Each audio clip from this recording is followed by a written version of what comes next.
Itong taong to, unang-una, hindi marunong sumunod sa reglamento ng debate. Tapos ng oras niya, sumasagot pa. Pangalawa, sinungaling itong taong to. Bakit? Sabi niya, mandatory sa kanilang ikapo. Hinanapan ko ng statement of faith.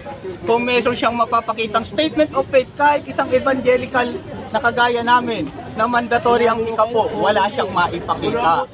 Wala siyang maipakita. Bakit? Sinungaling. Teka lang, Mr. Moderator. Stop time. Stop time. Stop time. Ngayon. May ikaw ng debate. Boss, sige pa sa tayo lang. Respeto lang, boss. Respeto lang, boss. Respeto lang, boss. Kasi hindi namin kayo pinapakilaman dyan.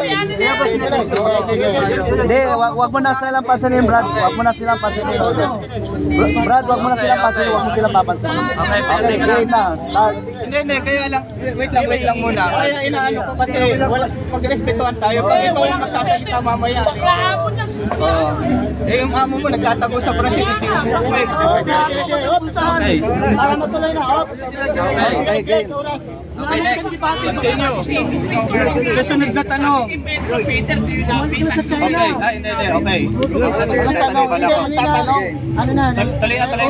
Okay, tuloy. Sabi mo kanina, start na. Wala tuloy ako sa focus. Pasensya na, maingay. May maingay. Hindi, wag mo nang papansinin. Okay. Wag mo papansinin. Pangalawa, yun nga, hinihingi ko statement of faith, wala siyang maipakita. Ngayon, tinatanong ko sa kanya, sinabi ko ba sa nakikinig na audience na ang pag-iikapo ayon sa kautusan? Ay sinabi ko raw. Tingnan mo, sinungaling to talaga. Ang sinabi ko, sa umpisa pa lang, ang pag-iikapo ng mga Kristiyano ayon sa biyaya. Binabago niya yung sinabi ko. Halatang nagsisinungaling para makapuntos. Hindi po pwede yun. Sabi nga sa huwag kang magsinungaling. Mahalata yan. Then ka lalong maiipit, mga kapatid. So, tinanong ko siya kanina, mga kapatid, kung magbigay ba ako ayon sa Roma 2:8 ng ikapo ayon sa ipinasya ng puso? Sabi niya, oo. Tapos ng debate.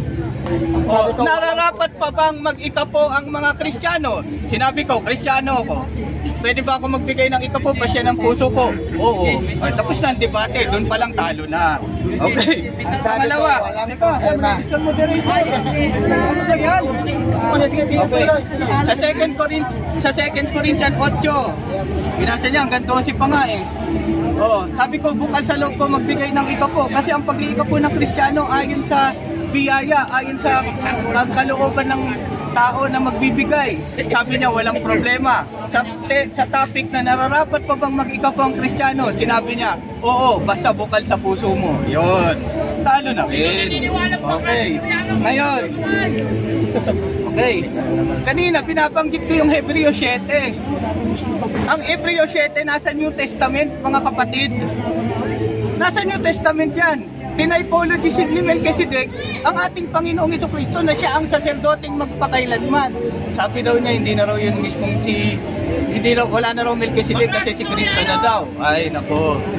Kontrang-kontra dito sa sinabi na sa Hebreo 7:20 hanggang 21. Ngayon, babasa tayo ng Catholic Bible. Sa Hebrew 7. Sa Hebrew 7, yung sa study note nila. The tithe that Abraham gave to Melchizedek, a practice later followed by Levitical priesthood, was a gift acknowledging a certain superiority in Melchizedek, the foreign priest. This is further indicated by the fact that the institution of the Levitical priesthood was sustained by hereditary succession in the tribe of Levi, whereby the absence of any mention in Melchizedek implies the personal priesthood is permanent. Permanent. Is permanent, mga kapatid. Okay. Ngayon, ano po ba ang epekto? Pagka walang bukal sa loob na nagbibigay ng ikapo, kasi hindi naman namin ayon sa kautusan to, anong epekto?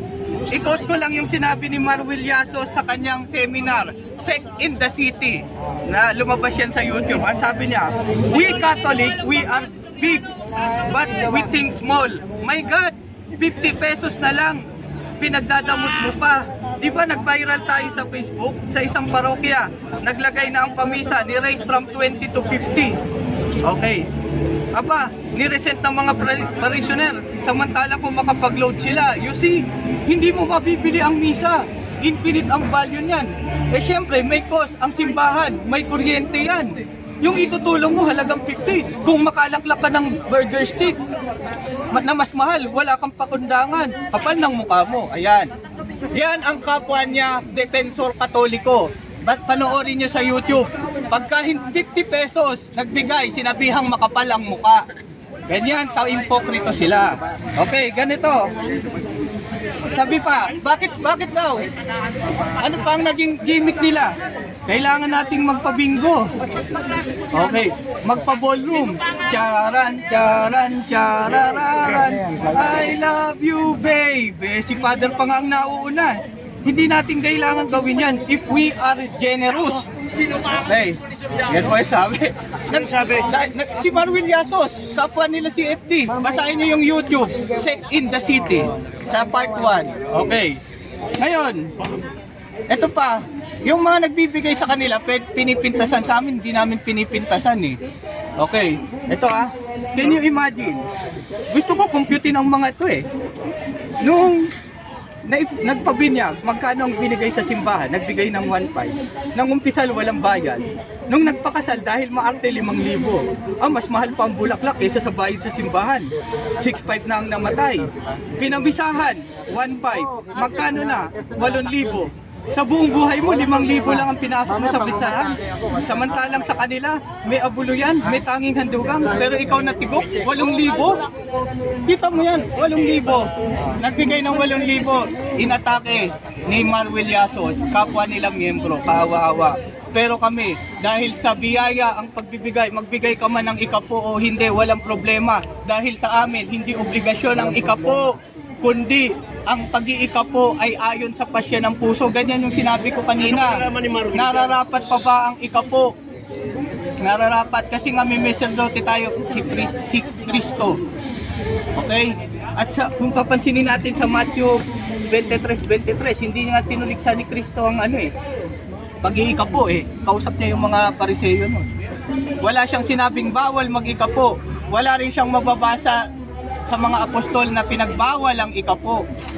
Pag sinabi niya, hindi naman inutos ng mga apostol yun pwede na pala tayong manigarilyo. Hindi naman inutos ng mga apostol na bawal manigarilyo. Letro. Yun. Kaya ganito. May objection daw, may objection. In-example ko lang yun.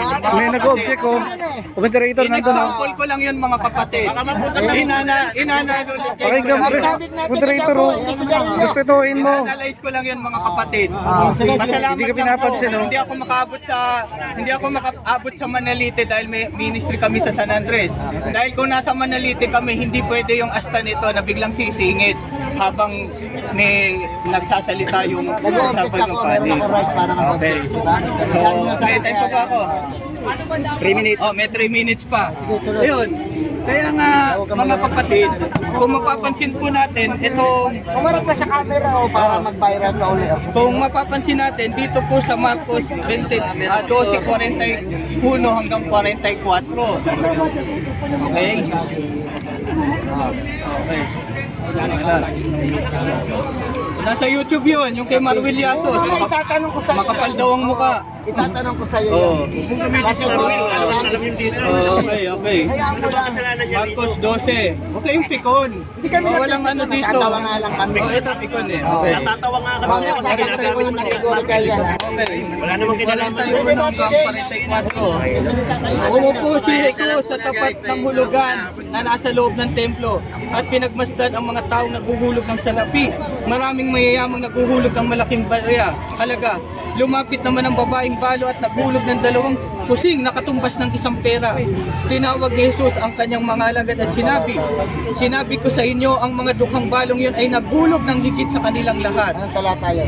Sapagkat ang iba'y nagkaloob ng bahagi lamang na hindi nila kailangan, ngunit ibinigay ng balong ito ang dukhang-dukha ang buog niyang kakalubay. Marcos 12:41 hanggang 44. Ngayon, ito, hindi ikapo, higit sa ikapo. Pero baka ito tutuloy Atras ka ng konti. Atras ka ng 1 minute pa, 1 minute. Kung si ano to, si Melchor nandito sa panahon ito, wag kang ano, ikaw po, kung ano lang yung kaya mo, baka tuliksain pa yung babae. Okay? So mga kapatid, unang-una mga kapatid, wala akong sinabing ayon sa kautusan. Ang pag-iikapo ng mga Kristiyano ayon sa pag-iikapo ni Abraham na ayon sa biyaya. Kaya nga yung kaninang binasa niya, 7:7, tungkol sa pag-iikapong binigay yun ni Abraham na higit ang pinagpapala kaysa sa, yun, yung tungkol sa pagpapala, basahin natin ulit. Higit na mag-alinlangan ang nagpala ay higit na dakila kaysa sa pinagpapala. Okay. Dinalakay natin kanina na ang pag-iikapo sa panahong Kristiyano hindi po ayon sa kautusan, kundi ayon po sa biyayang ipinagkaloob sa amin ng Diyos. Okay, yun lang po. Tanong ko. Okay, wait ka lang. Bago ka music na. Okay. Sabi sa akin kanina, mamaya. Ilang